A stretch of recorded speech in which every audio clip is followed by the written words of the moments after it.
하나님 말씀은 요한계시록 13장 1절과 11절을 제가 읽습니다.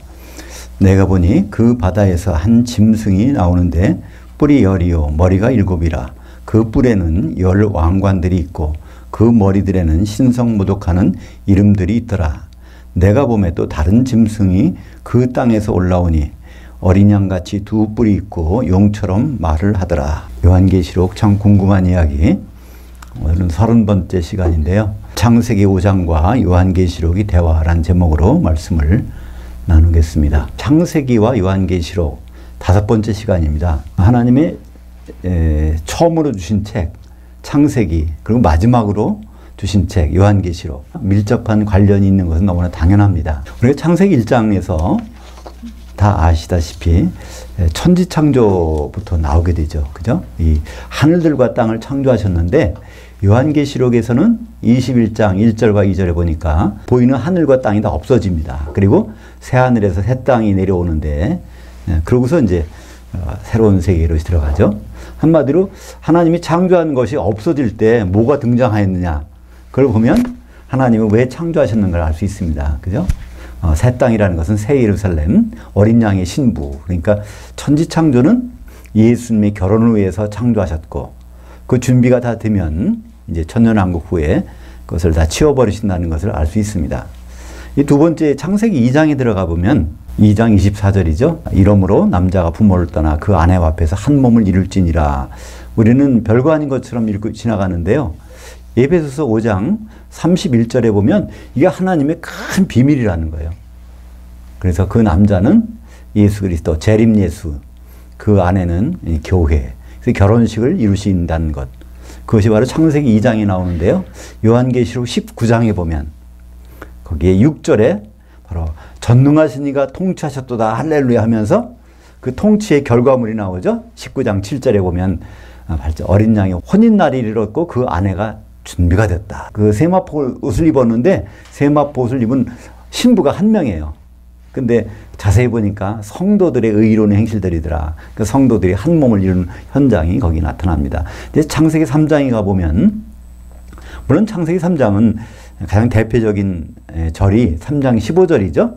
여자의 후손이 나와서 뱀의 머리를 상하게 한다. 그러니까 뱀은 사망 권세를 가졌는데 사망 권세를 이기는 분이 나온다는 거예요. 그죠? 그러니까 부활할 분이 나온다는 거죠. 근데 그분이 여자의 후손, 그러니까 남자를 통하지 않고, 그럼 누굴 통해서 잉태되실까요? 성령을 통해서 잉태되신 분이 거기 나오는데, 요한계시록과 관계돼서는요, 창세기 3장 22절입니다. 거기 보면 뭐가 나오죠? 선악을 아는 일이 나와요. 그죠? 아담이 선악과 사건 이후에 선악을 아는 일에 우리 중 하나와 같이 되었다. 그러니까 성부, 성자, 성령 중에서 죽고 부활한 일을 반드시 경험해야 된다. 그러니까 하나님이 사람이 되시겠다는 거예요. 그죠? 사람이 되셔야 피 흘리시잖아요. 그래서 이제 죽으시고 부활하시는 일. 그러니까 선악을 아는 일, 죽고 사는 일, 그것을 경험하실 분이 등장하신다고 했는데, 요한계시록 1장 18절에 보니까 난 살아있노라. 내가 죽었었다. 그러니까 이 어린 양 예수님이 자기를 소개할 때 난 죽었다 살아났다 소개합니다. 요한계시록 2장 8절에도 그래요. 그죠? 죽었다가 살아나시니가 이르시되. 그러니까 죽었다가 살아나시니 그분이 누굴까요? 바로 누구 때문에 그랬죠? 설득당하셔서. 우리 중 하나가 그렇게 돼야 된다 그랬는데 설득당하신 분. 그러니까 최초로 설득당하신 분. 그리고 그것을 이루신 분. 그래서 히브리서 12장 2절에 보면 믿음의 창시자요 종결자이신 예수를 바라보자. 그죠? 하나님께 설득당해서 그걸 완전히 이루신 분, 예수라는 분을 거기에서 말씀하고 있는데, 그것이 요한계시록에서 그렇게 죽었다가 살아나신, 피를 흘리신이라는 것을 소개하고 있고요. 지난 시간 창세기 4장에서는 가인과 아벨 사건이 나오죠. 그래서 가인과 아벨. 근데 가인과 아벨이 제사를 지냈는데 가인 예배는 안 받으시고 아벨만 받으셨어요. 근데 그 이유가 나왔었죠. 창세기 4장 7절에 보니까 내가 평소에 선을 행하고 있었더라면, 미완료입니다. 우리말 번역은 물론 그냥 내가 선을 행한다면 현재형으로 번역되어 있지만 그 히브리어 미완료는 현재가 아닙니다. 과거 진행형 아니면 미래의 사건을 말할 때는 히브리어에서 미완료를 쓰는데 창세기 4장 7절은요. 이건 미완료거든요. 선을 행하고 있었더라면, 오늘 예배 제사 드리러 오기 전까지 네가 뭘 하고 있었냐는 거예요. 그래서 제사가 이게 상달이 안 된다는 겁니다. 그래서 그에게, 근데 가만히 보면은 우리말 번역은요, 가인은 농사하는 자였더라. 근데 그 원래 원문을 보면요, 가인은 땅을 섬기는 자였더라. 그 아바드, 이제 그 섬긴다, 예배한다는 뜻인데, 땅을 거기서 내가 뭐가 나와야 내가 죽지 않을 수 있다는, 그걸 이제 애지중지하는 거고, 아벨은 그렇지 않았잖아요. 양을 치는 것은요, 그거를 굶어 죽기 딱 알맞아요. 그죠? 양을 치는데 돈벌이 안 되거든요. 그걸 가지고 뭐 양식을 바꿔 먹을 수 없어. 양이라는 것은 그 경제 가치 인정이 안 될 때니까 옷을 해 입지도 않고 그때는 그죠? 날씨가 좋으니까. 노아 홍수 이후에 사계절이 생겼잖아요. 그리고 그 육식도 허용되지 않았어. 그러면 양을 길러봐야 뭐 이렇게 대책이 없는 사람이에요. 근데 그는 양의 피를 가지고 하나님 만난다는 것을 아버지 때부터 들었을 것이고, 그래서 그는 하나님 만날 때마다 양을 구하러 다닐 수가 없으니까 자기 아예 양을 치는 자가 돼서, 평소에 양을 치던 자, 하나님 만나려고 그런 자가 예배를 드리니까 뭐 당장 그거에 연락되는 거죠. 그래서 이 가인의 치명적인 약점은 뭐였을까요? 땅에 붙어 있는 거예요. 그죠? 제발 땅에서 떨어지라는 겁니다. 그래서 땅에 유리하는 자가 돼서 땅을 의지 안 해도 충분히 살 수 있다는 그런 하나님을 바라보는 신앙이 있었으면 되는데, 그래서 기회를 주셨잖아요. 그죠? 땅에서 유리 좀 해봐. 그랬더니 가인이 뭐라고 합니까? 나 땅에 쫓아내시면 저 사람들이나 죽이잖아요. 그렇잖아요. 근데 그 사람들이 누구죠? 창세기 4장 12절, 14절에 나오는 그 사람들은요? 바로 이제 창세기 1장에서 창조된 인간들이죠. 그들이 생육하고 번성하라고 했으니까 그들은 쫙 퍼졌단 말이에요. 근데 하나님은 뭐라고 증표를 주세요. 그죠? 생명의 표를 줘서, 사실은 그 생명의 표라는 것은 기념비란 뜻입니다.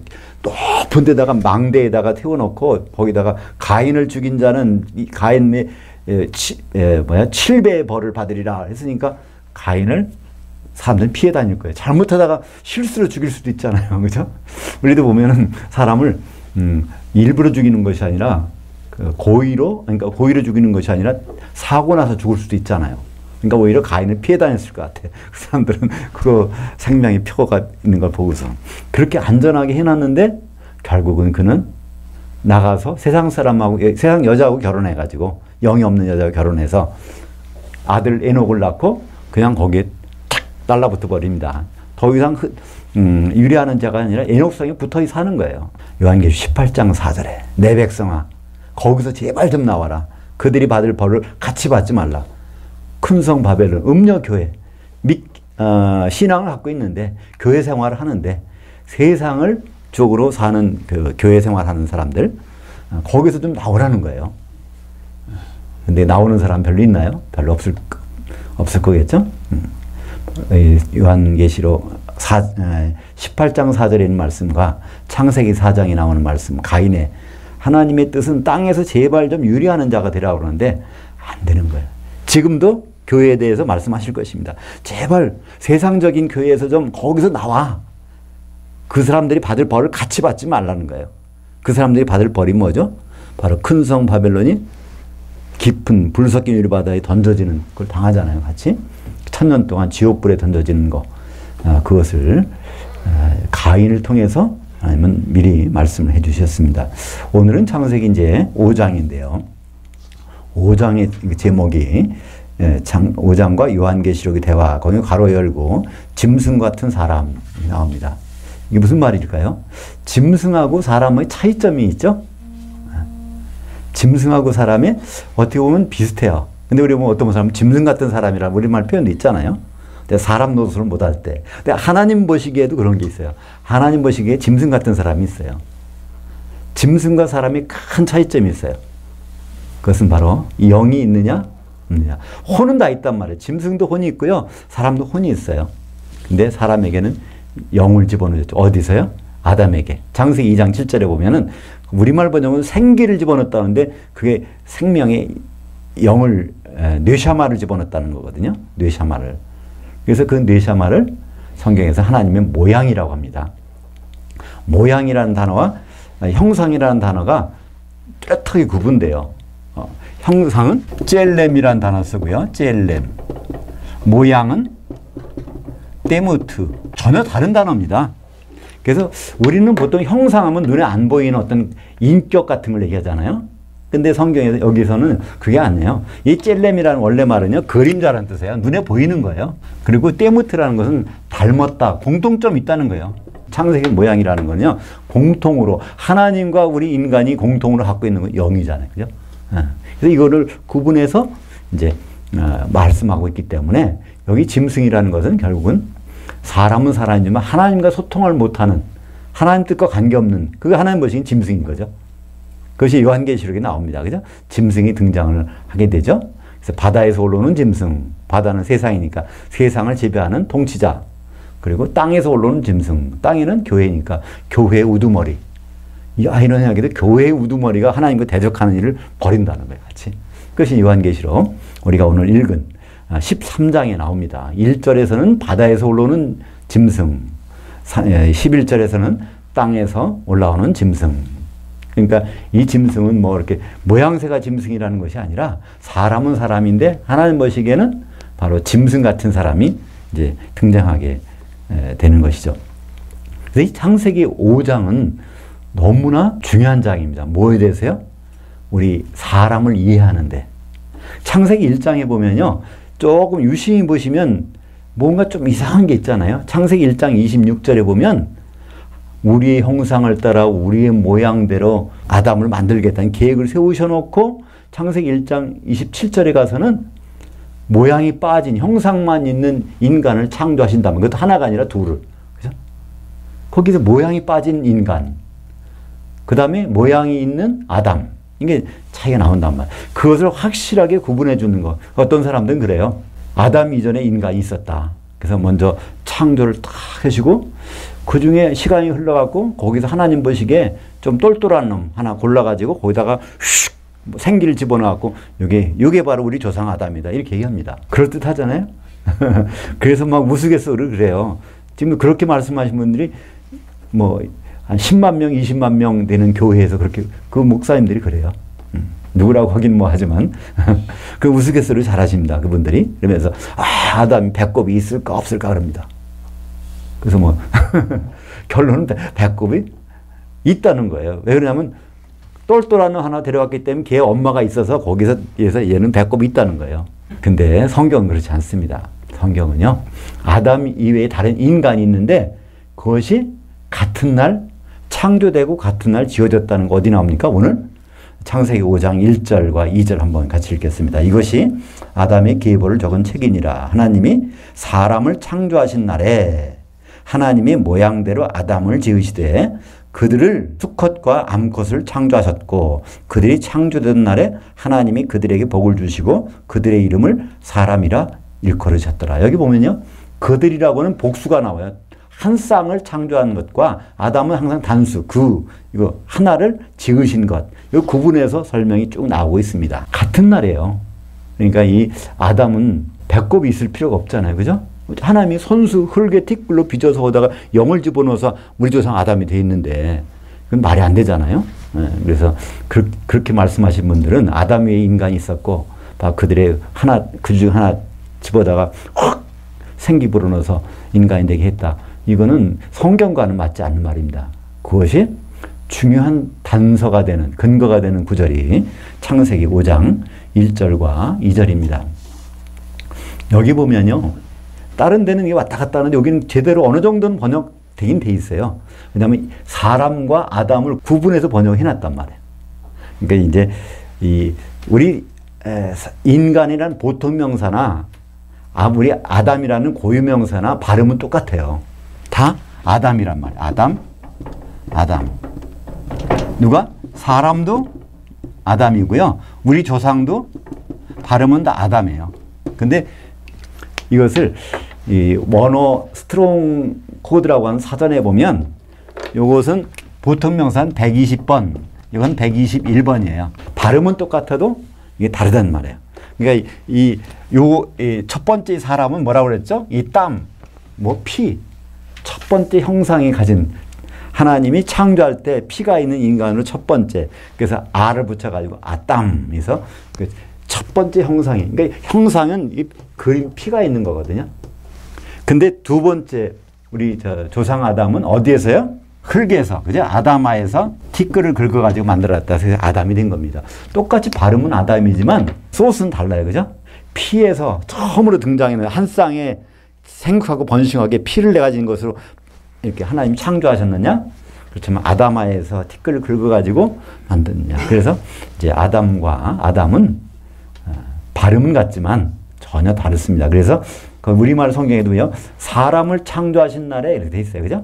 아담을 이렇게 지으셨다. 이렇게 그것은 구분해 놨어요. 그 부분, 사람과 아담을.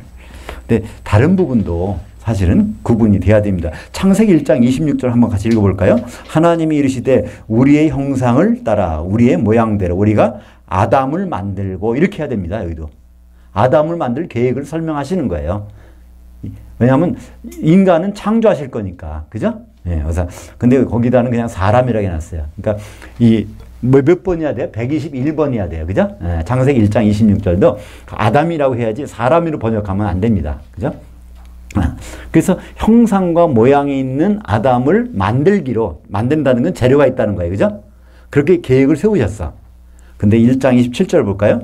하나님이 자기 형상, 곧 하나님이 형상대로 모양은 빠졌죠? 사람을 창조하시되, 여기 인간을 창조하신 것이죠. 이건 몇 번이야? 120번이겠죠. 그죠? 예. 스트롱코드 120번. 그래서 그들에게 생육하고 번성의 땅에 충만하라. 이렇게 말씀하셨습니다. 이걸 보세요. 아담의 후손들이 생육하고 번성의 땅에 충만해서 왕노릇하고 뭐 그런 게 없잖아요. 아담의 후손들은 어떻게 합니까? 에덴 동산 짓고 있다가 쫓겨나가지고 농사 짓고 있고 뭐 이렇게 사는 사람들이에요. 그죠? 한 번도 이런 걸 경험하지 못했어요. 그죠? 생육하고 번성의 땅에 충만한 거. 왕노릇하는 거. 근데 그건 언제 나오죠? 천년왕국에서. 그죠? 이제 우리가 천년왕국에서 왕노릇 할 거예요. 땅에 있는 백성들을 다스리는 역할. 그것이 바로 창세기 1장 26절에 있는 바로 이 모든 걸 다스린다는 그것은 아담에 주신 것은 바로 우리에게 주신 것이고 우리는 천년 동안 그들을 다스릴 것입니다. 근데 차이가 있어요. 그죠? 우리는 영의 몸을 입고 다스립니다. 공중에서. 땅에는 이제 영의 몸을 입지 않은 바로 일반 백성들이 거기서 있게 되는 것이죠. 요한계시록 13장 우리가 1절을 읽었고요. 2절 보니까 내가 본 짐승은 표범과 비슷하고 그 발은 곰의 발과 같고 그 입은 사자 입 같은데 영이 자기의 능력과 보좌와 큰 권세를 그에게 주었더라. 이게 이제 바다니까 적그리스도죠. 예, 적그리스도를 설명하고 있는 겁니다. 그 다음에 13장 12절은 땅에서 올라. 이거는 이제 교회의 지도자죠. 근데 교회 지도자가 하는 일이 뭡니까? 그 짐승을 도와주는 일을 하는 거예요. 교회의 지도자가 적그리스도 밑에서 그 권세를 받아가지고 도와주는 일. 앞으로 교회가 그렇게 된다는 것이죠. 교회가 세상 통치자에 붙어가지고 그쪽에 좋은 쪽으로 쭉 같이 지내는 일이 벌어진다는 것입니다. 근데 그런 일이 어떻게 가능할까요? 똑같이 영이 있는데 근데 이것은 짐승이란 말이에요. 짐승에게는 누가 들어갈까요? 하나님의 영이 들어가는 것이 아니라 귀신이 들어간다는 걸 알 수 있습니다. 그것을 어떻게 알 수 있죠? 요한계시록 너무 자세하게 써 있어요. 한번 볼까요? 요한계시록 11장 7절. 그들이 그 증언을 마칠 때 무저갱에서 올라오는 짐승, 올라오는 그 짐승이 그들과 더불어 전쟁을 일으켜 그들을 이기고 그들을 죽일 터인즉. 요한계시록 17장 8절 같이 보죠. 내가 본 그 짐승은 전에 있었다가 지금은 없으나 장차 무저갱으로부터 올라와 멸망으로 들어갈 자니. 다 무저갱. 아까는 바다에서 올라왔다 그러고 그 다음에 땅에서 올라왔다 그러는데 여기는 무저갱에서 올라왔다는 거예요. 이게 다른 사람들 얘기할까요? 아니요. 바다에서 올라오는 거 인간이에요. 그죠? 사람이에요.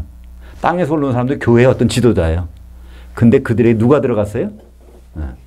무저갱에서 누가 나와서 들어가 있는 거예요. 그죠? 무저갱에서. 무저갱은 누가 나오죠? 귀신이 나오죠. 그게 어디 있어요? 성경은 너무 자세해. 그죠? 누가복음 8장 31절에 보면 그 군대 귀신 나올 때, 그죠? 누가복음 거기에. 그들이 얘기했잖아요. 자기들이 갈 곳을 알아. 아직 때가 안 됐는데 우리를 왜 무저갱이다 집어넣으려고 하십니까? 그러니까 귀신은 갈 곳이 있어요. 그래서 어떤 데서는 사람들이 합니다.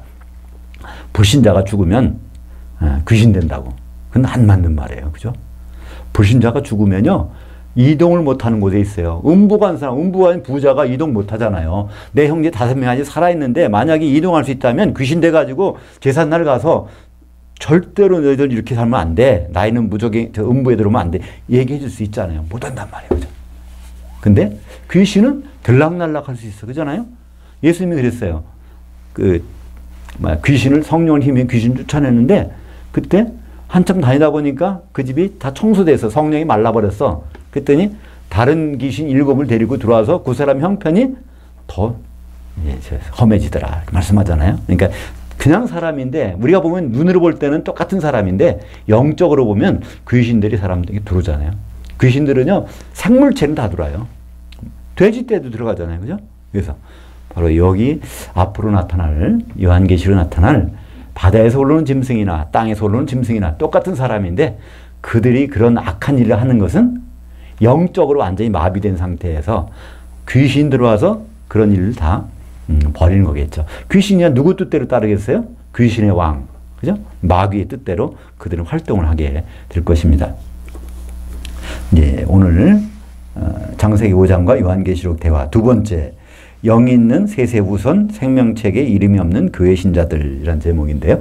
창세기 5장 3절에 보면 같이 보죠. 아담은 130세 자기의 모양 곧 자기의 형상과 같은 아들 낳아 이름을 셋이라 하였고, 그래서 결국은 가인과 아벨 낳았는데 아벨은 이제 죽었으니까 하나님은 끝까지 가인을 한번 땅에서 유리하는 자가 돼가지고 하나님이 일을 하실 생각이 있었던 것 같아요. 근데 결국은 가인이 에녹성을 쌓고 거기서 그냥 땅에서 짤추적 이렇게 엎어져 버리니까 하나님은 이제 대신 대체할 사람을 세웠어요. 셋이라는 것은 대체라는 거거든요. 그래서 대체할. 그래서 여기에도 뭐가 있다고 그랬죠? 창세기 4장 12절 14절에 보면 거기에 저 사람들이 날 죽이겠나이다. 그 사람들은 그래요. 아담이 다른 자손 많이 나가지고 그래서 그 사람들이 바깥에 살고 있는데 그 사람 죽인다고 그러는데 아니요. 아담의 바로 첫째는 가인이고요. 둘째는 아벨이란 말이에요. 그 다음에 여기서 대체된 세 번째가 셋이란 말이에요. 그러니까 그 전까지는 아무도 없는 거예요. 영이 있는 사람은. 그렇다면 가인이 두려워하던 그 사람들은 생육하고 번성의 땅에 충만하던 그 사람이라는 것을 분명히 알 수 있습니다. 그래서 여기에 이제 셋도 분명히 성경이 기록하고 있어요. 뭐가 있다고요? 모양. 그러니까 영이 있는 거예요. 그죠? 셋도 영이. 당연하죠. 아담도 영이 있고 그 부인도 영이 있고 그러면 여기서 셋도 영이 있고 그래서 영이 있는 이 자손이 계속해서 나가는 걸 볼 수 있습니다. 창세기 2장 7절에 보면 거기에 분명히 뭐라고 되어 있어요? 생기가 뭐예요? 생명의 영, 뇌샤마를 집어넣은 거예요. 뇌샤마를 집어넣는데 우리말 번역은 이상하게 되어 있죠? 생기를 집어넣으니 생명이 된지라. 생명, 거기 생명이란 말 없어요. 산혼. 똑같이 혼을 가진 사람인데 창조된 인간도 혼을 가졌고 아담도 혼을 가졌는데 아담에게는 영, 뇌샤마가 들어있다는 걸 설명하는 거예요. 그냥 혼이 아니라 뇌샤마가 들어있는, 영이 들어가 있는 그 아담을 설명하기 위해서 하는 건데 거기에 번역을 생령이라고 번역해서 생령이 아닙니다. 산혼. 똑같은 사람인데 차이점은 뇌샤마라는 영이 하나님이 영을 집어넣었다는 것을 말씀하고 있습니다. 그러니까 영이 다 아담 이후로 지금은 모든 사람은 영이 있어요. 그죠? 노아 홍수에 영 없는 사람은 다 쓸어버리셨으니까. 근데 왜 지금 우리는 거듭나야 될까요? 죽었으니까. 내가 이걸 먹는 날에는 정녕 죽으리라 그랬어요. 근데 사람은 그냥 혼이 죽는 줄 알았어요. 근데 안 죽었거든? 그럼 하나님 거짓말 하셨을까요? 아니요. 이걸 네가 먹는 날에는 내 영이 죽는다는 거예요. 영이라는 건 하나님과 소통하는 채널인데 그 채널이 끊기는 거죠. 그죠? 아담은 그냥 930년까지 살았잖아요. 선악과 먹고서도. 그러니까 그거는 영이 죽었단 말이죠. 그래서 아담이 영이 죽었기 때문에 그래서 모든 사람들은 영이 죽은 상태에서 이제 태어난 것이죠. 근데 여기서 예수님을 믿게 되면 이제 영이 살아나, 그걸 거듭난다 그러죠. 이제 영이 살아나니까. 근데 요한계시록을 보면요 이상한 말이 있어요. 한번 볼까요? 요한계시록 13장 8절.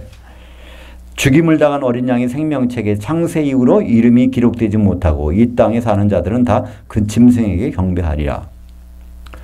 생명책에 이름이 기록된다는 것은 쉽게 말하면 옛날에는 호적에다가 이름을 올리죠. 그래서 보통은 그랬다고 그래요. 옛날에는 생일이 안 맞아. 저도 이제 학교 다닐 때 보면요. 저보다 나이가 더 많은데 생년월일은 낮게 나오는 애도 있어요. 워낙 많이 죽으니까 그냥 살았을 때 올리려고. 그래서 몇 년 지체하다 이건 뭐 100일 지났으니까 괜찮네. 돌 지났으니까 괜찮네. 그때 가서 호적이 올린단 말이에요. 그죠? 죽는 수가 많아가지고. 요즘엔 뭐 그런 일이 없겠지만 그전에는 그랬습니다. 그래서 그걸 호적이라고 그랬어요. 요즘에는 그걸 다른 말로 가족관계 뭐라고 그래요? 가족관계 기록인가? 이제 거기다가 이제 올리는데 뭐 똑같은 얘기죠. 마찬가지로 이게 죽은 영이 살아나는 순간에 하나님의 어린 양의 생명책에는 그 이름이 올라간단 말이에요. 거듭나면 올라가는 거예요. 그죠? 새로운 생명이 여기서 나왔으니까 죽었다가. 근데 그 생명책 한 번도 기록돼 보지 못했다는 얘기는 한 번도 거듭나지 못했다는 얘기잖아요. 그죠? 그렇지 않으면 이렇게 기록되려고 하는 순간에 그냥 지워졌던가. 그런 사람들이 어디 있다고요? 땅에 산다는 거예요. 요한계시록 땅은 뭐죠? 교회. 그러니까 교회 다니는 사람들이 거듭나지 못한 사람들이 굉장히 많이 있다는 것을 이제 요한계시록이 우리에게 설명해 주고 있어요. 물론 기름 준비는 말할 것도 없고 거듭나지도 않는데 교회에 출석하는 사람이 그렇게 많다는 거예요. 하나님 보시기에는 뭐죠? 짐승 같은 사람이에요. 영이 살아나지 못했으니까. 근데 여기에 특별히 특별한 사람이 등장합니다. 그 이제 에녹이죠. 창세기 5장 21절부터 24절까지 같이 읽겠습니다. 에녹은 65세에 무두셀라를 낳았고 무두셀라를 낳은 후 300년을 하나님과 동행하며 자녀들을 낳았으며 그는 365세를 살았더라. 에녹이 하나님과 동행하더니 하나님이 그를 데려가심으로 세상에 있지 아니하였더라. 여기서 원래 세상은 원문에 없는 건데 번역할 때 집어넣은 거예요. 세상이라면 원문은 없습니다. 안 보이게 됐다는 거예요. 그래서 많은 사람들은 여기서 세상이라고 하니까 세상에 들어갔으면 하늘나라 갔겠지? 이렇게 생각하는 거예요. 에녹이 하늘나라 갔다는 기록은 성경에 없어요. 잠시 하늘들 가운데 이렇게 둔 거겠죠? 하늘들. 아브라함이 있는 지금 뭐 거기 같이 있을 거예요. 사실은. 그래서 그 안 보이는 곳에다가 둔 거예요. 안 보이는. 근데 여기 중요한 단어가 나옵니다. 이 에녹이라는 사람, 물론 가인의 바로 아들이 에녹이에요. 그죠? 에녹성을 쌓고 거기서 딱 숨어버렸잖아요. 가인은. 근데 똑같은 에녹인데, 여기 에녹은, 아담이 우선 이 에녹은, 셋의 우선 에녹은 이름은 똑같은 다른 사람이에요. 에녹이라는 뜻은 봉헌이라는 뜻입니다. 봉헌물이라는 거예요. 그죠? 근데 가인은 아주 자기 아들을 그냥 자기 아들을 봉헌물이라는 이름을 줘놓고 거기다 매달렸지만, 여기 에녹은 하나님께 봉헌된 자로 쓰는 거예요. 그래서 이 사람은 처음부터 그런 건 아닙니다. 보니까 65세에 무두셀라를 낳고 삶이 바뀐 사람이에요. 그러니까 65세까지는 어떻게 살았는지를 몰라. 근데 65세부터는 300년 동안은 하나님과 동행하는 삶을 살았다는 거예요. 무슨 말일까요? 하나님과 동행했다. 하나님과 동행했다는 것은요, 아모스서 3장 3절 보면 두 사람이 뜻이 같지 않은데 어찌 동행하겠으며. 그러니까 뜻이 같다는 걸 얘기하는 거예요. 에녹을 설명할 때요, 에녹은 300년 동안 자녀를 낳으면서 하나님과 동행했다는 말 뒤에 또 나옵니다. 무슨 말이냐면 이 사람이 수도원에 들어가서 그냥 세상 등지고 살았다는 얘기 아니에요. 똑같이 가정생활하면서 사회생활하면서 그러나 하나님과 동행했다는 거예요. 똑같이 세상을 살았지만 뜻을 항상 하나님의 뜻에 생각하며 살았다는 거예요. 하나님이 뭐 하실까? 어떤 생각을 계실까? 그걸 염두에 두고 사는 거예요.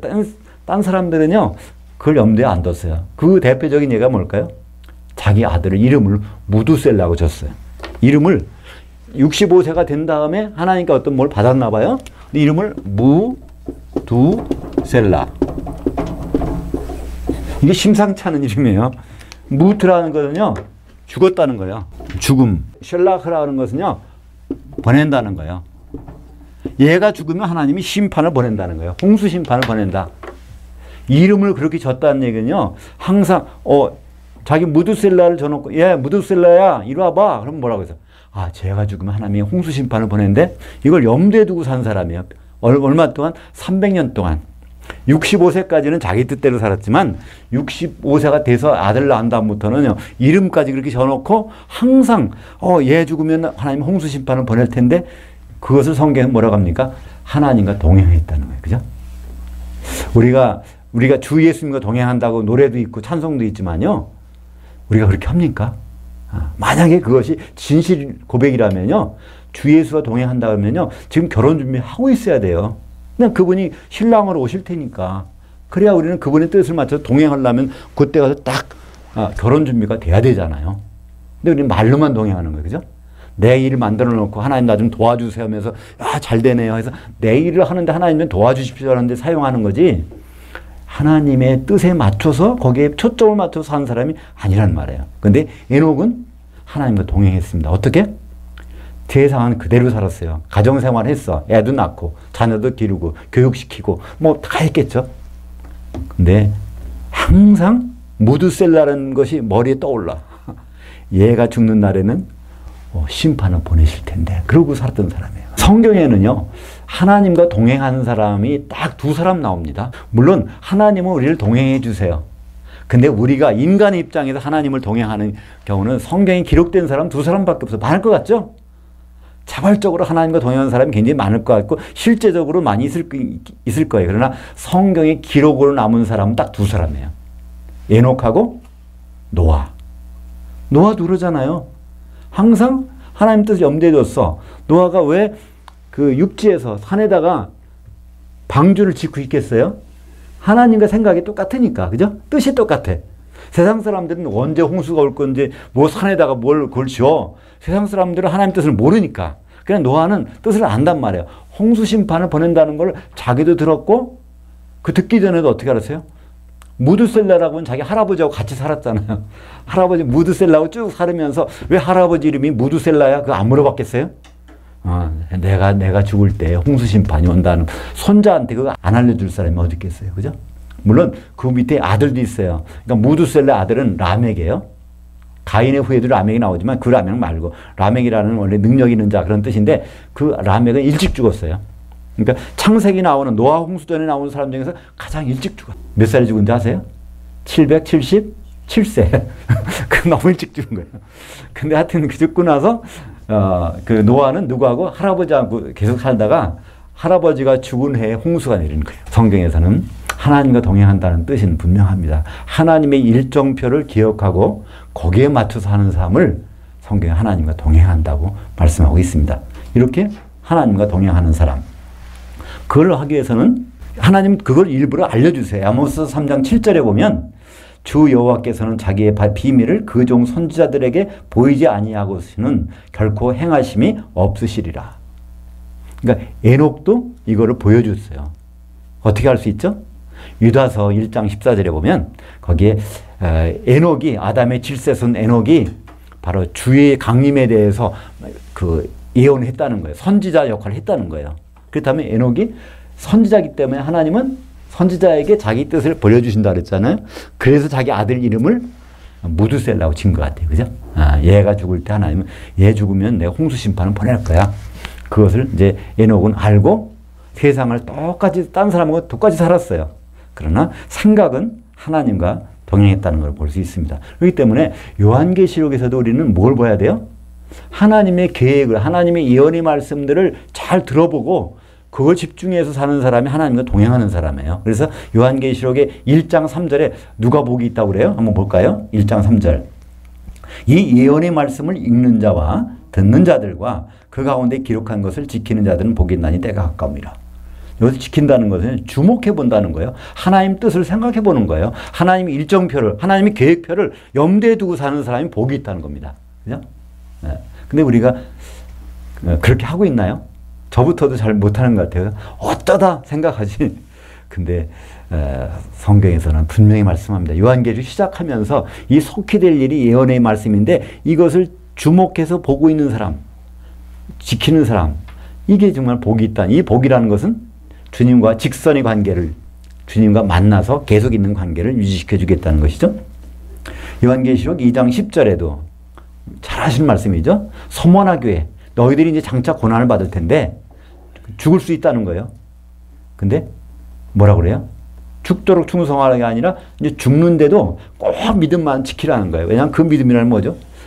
주님이 지금 어떤 일정표대로 하고 있는지 설득당한 그대로 지키고 있어라는 거예요. 그죠?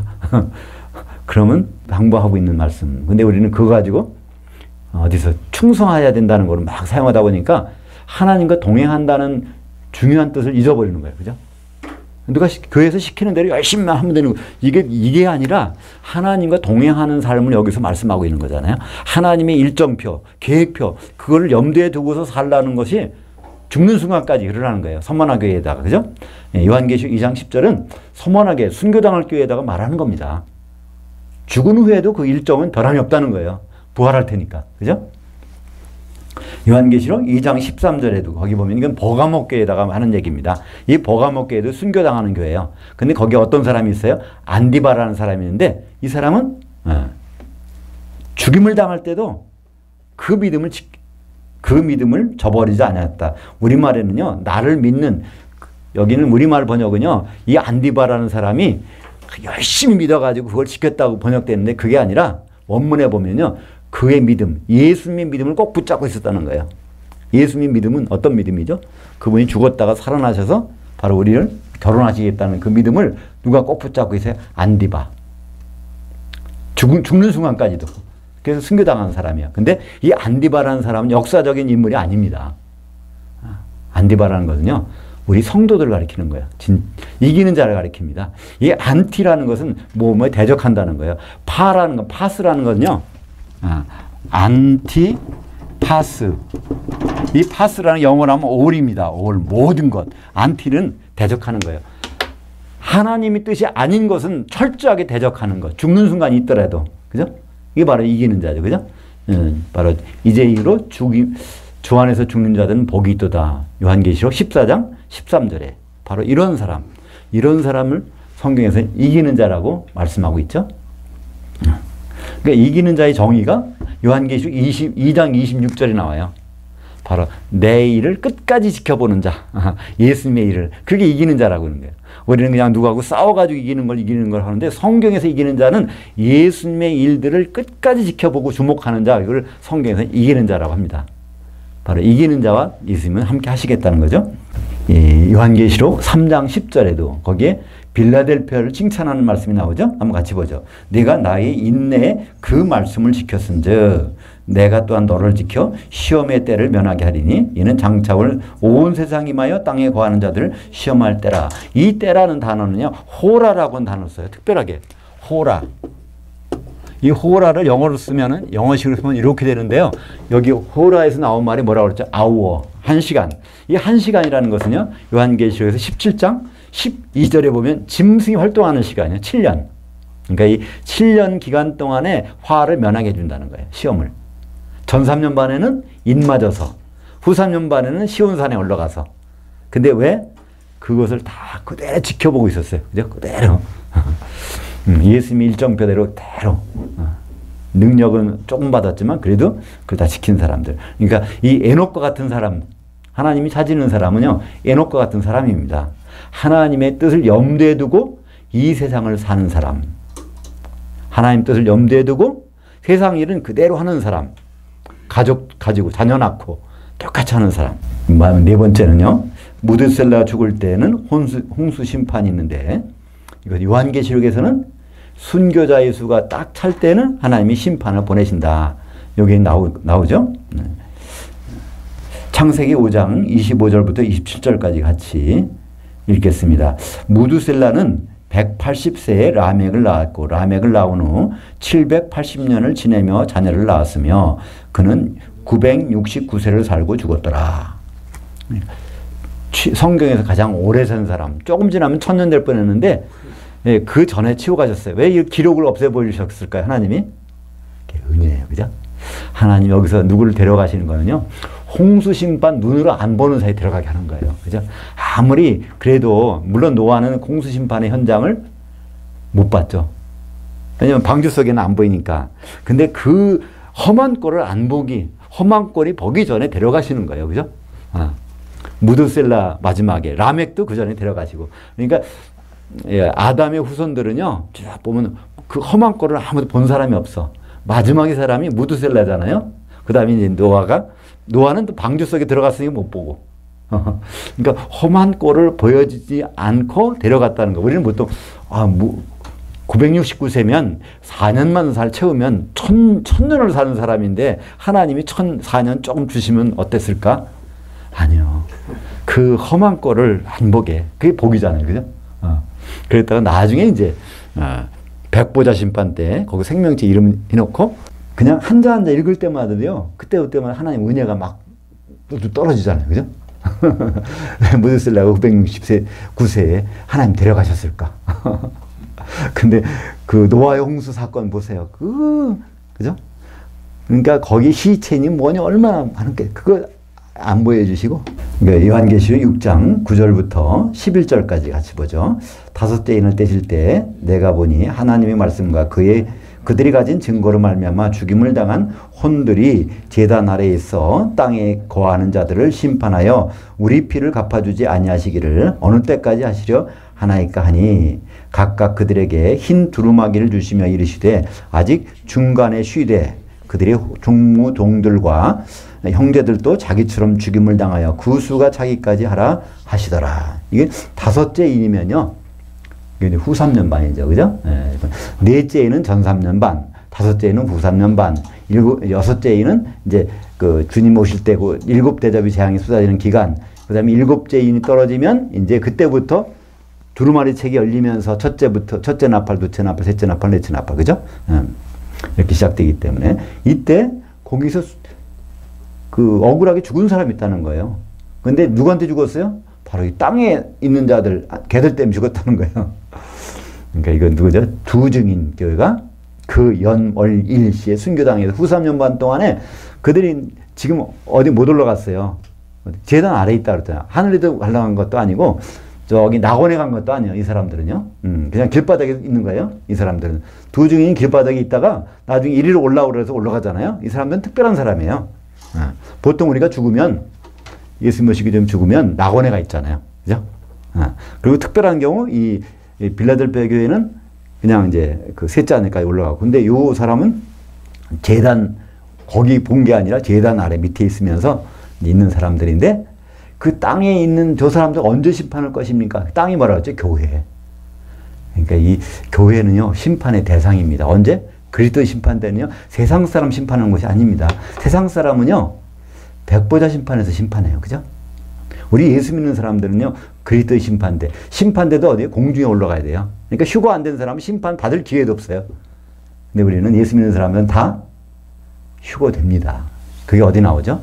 데살로니가전서 4장 16절에 그리스도 안에서 죽은 자들이 먼저 일어나서 올라가고 그때까지 살아야 되는 사람들 뒤따라서 올라가는 거예요. 그러니까 그리스도와 관계되는 사람들은 전부 올라가서 심판 받아야 돼요. 그럼 이 천년왕국 동안에 땅에 살아있는 사람들은 불신자 100%. 요한계시록 22장 11절 불의를 행하는 자는 그대로 불의를 행하고 더러운 자는 그대로 더럽고 의로운 자는 그대로 의를 행하고 거룩한 자는 그대로 거룩하게 하라. 우리 세상이 이렇게 돌아가는데 왜 하나님은 침묵하십니까? 이런 얘기하는 사람이 있어요. 근데 하나님은 그렇지 않다는 거예요. 그냥 내버려 두라는 거예요. 왜냐하면 재판 날짜는 다 정해져 있다는 거예요.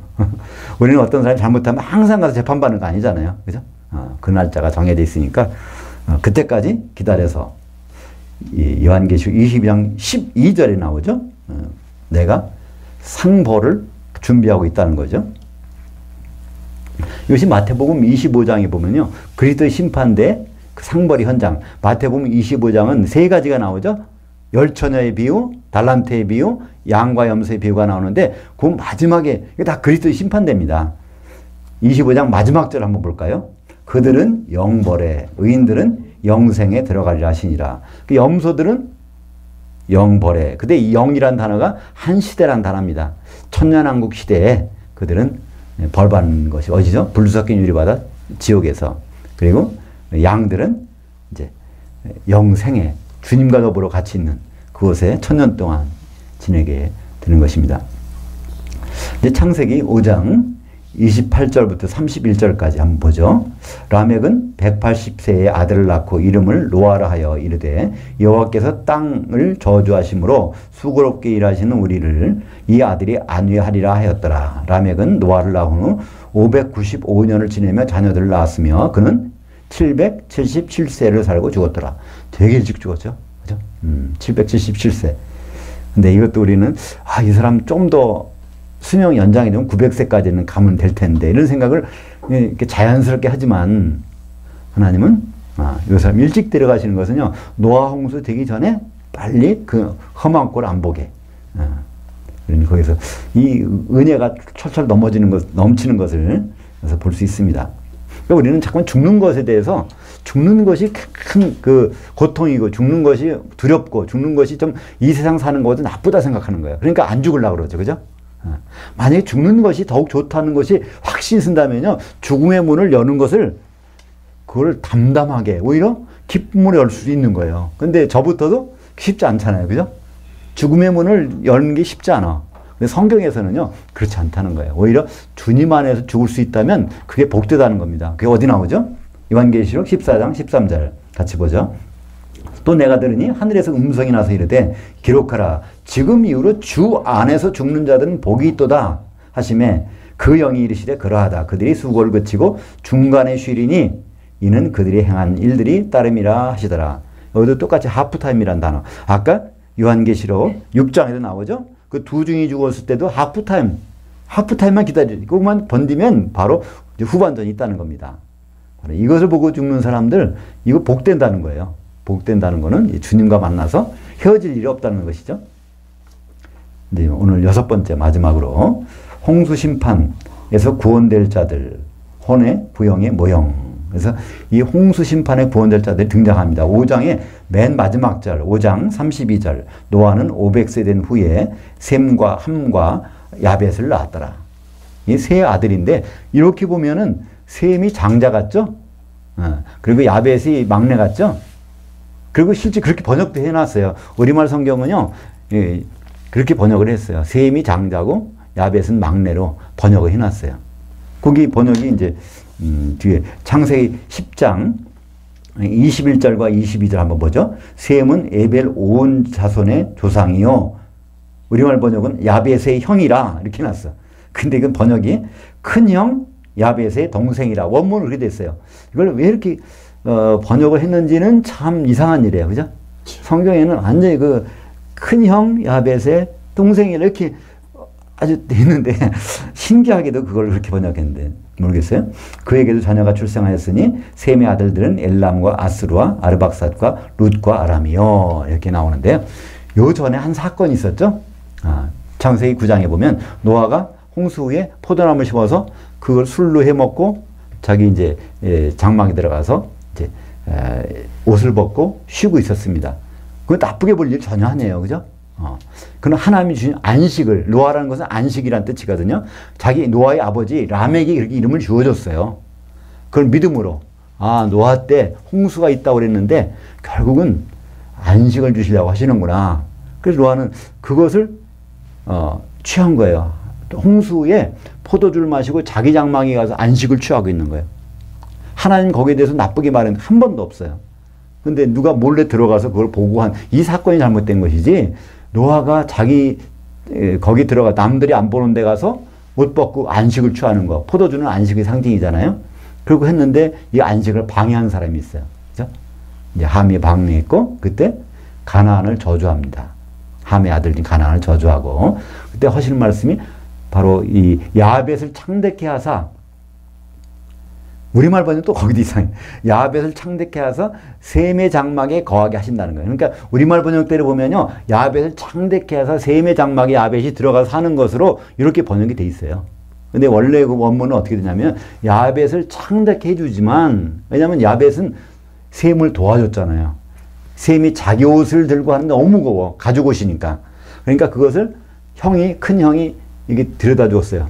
그래서 그때 잠에서 술에서 깨고 보니까 작은 막내 아들이 한 일을 알았다는 거예요. 여기 보면. 왜냐면 막내 아들이 셈의 옷이 저기에 여기 덮여 있거든. 부끄러운 곳에 덮여 있단 말이에요. 막내 아들이 있는 것을 알고 그러니까 짐승의 피를 낸 것이 나의 수치를 가려줬구나. 그래서 셈의 장막을 축복하는 거예요. 그죠? 바로 뭘까요? 예수님이 피로 된 장막. 그것이 교회를 뜻하는 거죠. 거기에 거하시겠다는 거예요. 야벳은 창대케 해주지만 그러나 하나님은 셈의 장막에 거하시겠다. 그것이 요한계시록에서 그대로 이루어져요. 요한계시록 보면은 아시아의 7교회 요한계시록에 그 편지를 하시는데 예루살렘에 있는 교회에다 편지하신 것도 아니고요. 그 당시 로마 교회에다가 편지한 것도 아니에요. 그냥 아시아의 7교회에 편지했어요. 왜 그랬을까요? 거기에 바로 셈의 장막이 있는 데거든요. 야벳의 터에 셈의 장막이 한가운데. 이 터키라는 곳은요, 그 야벳 족속에 들어가 산 곳입니다. 근데 거기에 한쪽에 거기에 룻이 들어가서 오늘 보니까 여기 나오죠? 예, 셈의 아들, 넷째 아들인가요? 첫째 아들은 엘람은 지금 말하는 페르시아고요. 아수르는 이제 바벨론 쪽이고요. 아르박삿이 아브라함의 이제 조상이니까 그쪽이고요. 가나안 땅이고요. 그 룻 아들이 5명이나. 네 번째 아들이 룻입니다. 이것은 룻계의 룻이 아니에요. 이건 루드입니다. 루드란 아들이 야벳이 사는 곳에 한가운데 가서 정착했어요. 그래서 그 지역이 루디아가 됐어요. 그러니까 지금 터키 반도가 있으면 이 지역이 바로 루디아가 되었어요. 루디아. 이 전체는 뭐예요? 야벳 족속이 가서 살고 있는데요. 루디아가 거기 들어가서. 그러니까 셈이 거기 장막을 치고 있는 거예요. 근데 루디아라는 이름이 뒤에 헬라 말로 뭐라고 바뀌었죠? 아시아라는 것은 해가 뜨는 곳. 이라는 뜻입니다. 헬라권에서 보면, 그리스에 보면 저기 터키 저쪽이 해가 뜨는 곳이에요. 그러니까 루디아 지역은 히브리식 발음이고 아시아라는 것은 헬라식 발음이 해버렸어요. 똑같은 지역인데. 그러니까 셈의 장막이 거하시려면 어디에 가야 돼요? 아시아의 7교회. 그래서 요한계시록에서는 아시아의 7교회에다가 편지하고 요한계시록 전체가 아시아의 7교회를 통해서 말씀하시잖아요. 이것은 하나님이 노아를 통해서 약속해 주신 그들을 그대로 이루시기 위해서. 그래서 바로 홍수 심판에서 구원될 자들이 거기서 셈, 함, 야벳 이들이 다 이제 배 타고 거기 셈의 아내, 함의 아내, 야벳의 아내, 며느리까지 그래갖고 이 6명에다가 노아와 노아의 부인 8식구가 거기서 구원받아서 그죠? 이들이 어떻게 구원받죠? 그 방주 안에 들어갔기 때문에. 믿음이 좋아서요? 아니요. 일단 그 안에는 들어가면 돼. 이 며느리들이 믿음이 있는지 없는지 우리는 몰라요. 그죠? 아들은 혹시 몰라도 며느리들은요, 그건 모른단 말이야. 근데 일단 들어갔어. 근데 거기는 그걸 성경에서는 베드로 전서 3장 18절에서는 18절부터 21절까지는요. 그게 혼의 구형의 모형이라는 거예요. 혼의 구형은요. 방주 안에만 들어가면 된다. 그게 혼의 구원이라는 거예요. 그 방주는 어떤 방주죠? 6장이 다음 시간에 보겠지만 역청으로 안팎을 바른 게 그 방주예요. 역청이라는 단어는요. 코페르라고 하는데 이 코페르라는 단어가 거기서는 한 번 역청이고요. 그 다음부터 이게 목숨값입니다.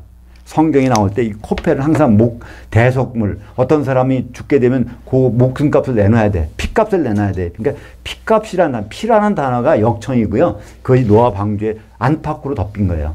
그러니까 예수의 피가 안팎으로 덮인 곳에 들어가 있으면 혼의 구원을 이룬다는 뜻입니다. 그것이 베드로전서 3장 18절부터 21절까지 나옵니다.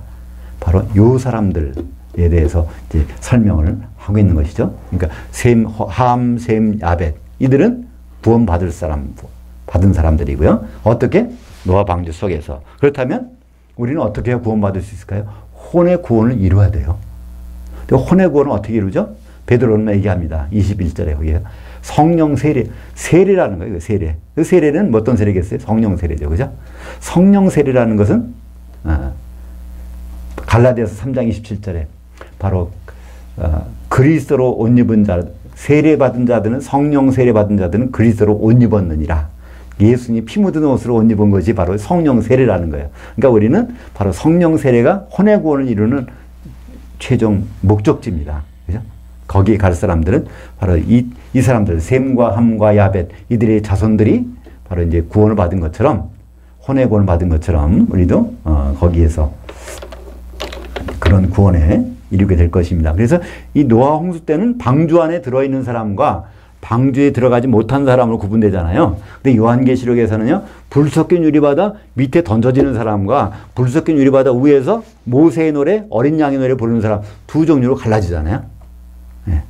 그러니까 이 노아 홍수 때는 물로 심판됐지만 이제 이 앞으로 그리스도 심판대에서는 어떻게 불로 하는 거예요. 불 섞인 유리바다 속에 들어가 있는 사람, 음녀교회, 그죠? 그 위에서 찬양하는 사람, 바로 그것을 이기고 있는 사람들, 이기는 자들이 그 위에 있습니다. 요한계시록 15장 2절과 3절 보죠. 또 내가 보니 불이 섞인 유리바다 같은 것이 있고 짐승과 그의 우상과 그의 이름의 수수를 벗어난 이기는 자들이 그 유리바다 위에 서서. 요한계시록에는 전부가 이기는 자가 단수로 나옵니다. 7교회 말씀하시면서 이기는 자가 7번 나와요. 그 다음에 요한계시록 21장 10절에 보면 거기 이기는 자 단수가 나와요. 하나님 아들이 되게 하리니. 근데 요한계시록에서 처음이자 마지막으로 이기는 자들 복수가 나오는 곳이 있어요. 이것이 바로 요한계시록 15장 2절입니다. 2절은 어디에? 그 환란에서 이기는 사람들이 어디에서? 불 섞인 유리바다 속에 던져지는 것이 아니라 그 위에서, 그러니까 공중이죠. 공중에서 이제 하나님의 찬송한 노래를 부르는 사람들이 나타납니다. 그러니까 홍수 심판에서 구원될 사람들, 바로 이 혼의 구원을 이루는 성도들, 우리는 바로 불 섞인 유리바다 속에 들어가는 자가 아니라 그 위에서 모세의 노래, 어린 양의 노래를 부르는 사람들이죠. 근데 요한계시록 18장 4절 한번 보죠. 또 내가 들은 하늘로부터 다른 음성이 나서 이르되 내 백성아 거기서 나와 그녀의 죄들에 참여하지 말고 그녀가 받을 재앙들을 받지 말라. 근데 이 말씀은 누구에게 주셨다고요? 교회에게 주신 말씀이에요. 그죠? 근데 교회가 이 말을 안 들어요. 그럴 경우에 이 사람들이 어떻게 될까요? 그들이 받을 벌이 어떤 벌인지가 나옵니다. 18장 21절. 이에 한 힘센 천사가 큰 맷돈 같은 돌을 들어 그 바다에 던져 이르되 큰 성 바벨론이 같이 비참하게 던져져 결코 다시 보이지 아니하리로다. 얼마 동안 얼마나 깊이 박혔는지 보이지가 않는 거예요. 그러다가 천년이 딱 지나면 그 바다가 죽은 자들을 내어주더라. 그래서 요한계시록 20장 13절에 그 바다가 이제 거의 죽은 자들. 이 사람들은 누구예요? 예수 열심히 있다가 등을 들고 신랑을 기다리다가 기름이 없어서 혼자지 못 들어가는 사람들이겠죠. 바다에 던져서 있다가 다시 나옵니다. 참 이거 심각한 얘기 아닙니까? 많은 분들이 예수 믿어요. 그죠? 근데 기름을 준비하는 것과 준비 못한 사람들이 운명이 이렇게 갈라진단 말이에요. 이건 뭐 예수님 분명히 말씀하신 거잖아요. 신랑을 기다리는 생활을 하고 있는 사람들 중에서 이게 갈라진다는 거예요. 근데 우리는 거기에 대해 생각도 안 한다면 이건 무슨 뜻일까요? 그분과 동행하는 것이 아니에요. 그죠? 에녹처럼 하나님과 동행한다면 하나님의 계획과 일정을 염두에 두고 무드셀라라고 아들 이름까지 질 정도니까 얘가 죽으면 하나님 심판을 보내 평생 살아있는 동안 아들 이름 불렀을 거잖아요.